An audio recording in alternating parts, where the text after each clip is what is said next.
जिल्ह्यातील अवैध धंदे त्वरित बंद करण्याची शिवसेना शिंदे गटाची मागणी.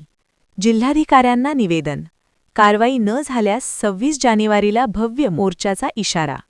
बुलढाणा जिल्ह्यात वाढते अवैध धंदे आणि गुन्हेगारीला आळा घालण्यात पोलीस प्रशासन अपयशी ठरल्याचा आरोप करत बुलढाणा नगरपालिकेचे गटनेते मृत्युंजय गायकवाड यांच्या नेतृत्वाखाली आज 20 जानेवारीला जिल्हाधिकारी डॉ. किरण पाटील यांना निवेदन देण्यात आले. जिल्ह्यात अवैध दारू, गुटखा, अंमली पदार्थ विक्री, घरफोडी आणि वाहन चोरीचे प्रमाण वाढले आहे. तसेच कोळवड येथील शेतकऱ्यावर झालेल्या सशस्त्र हल्ल्यातील आरोपी अद्याप मोकाट असल्याने गुन्हेगारांवर पोलिसांचा धाक उरला नसल्याची खंत यावेळी व्यक्त करण्यात आली.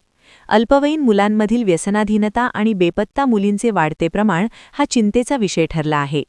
या पार्श्वभूमीवर अवैध धंदे तत्काळ बंद करावेत, रात्रीची गस्त वाढवावी आणि बेपत्ता मुलींच्या शोधासाठी विशेष पथक नेमावे, अशी मागणी मृत्युंजय गायकवाड यांनी केली असून प्रशासनाने तात्काळ पावले न उचलल्यास 26 जानेवारी 2023 रोजी लोकशाही मार्गाने भव्य निषेध मोर्चा काढण्यात येईल, असा इशाराही त्यांनी दिला.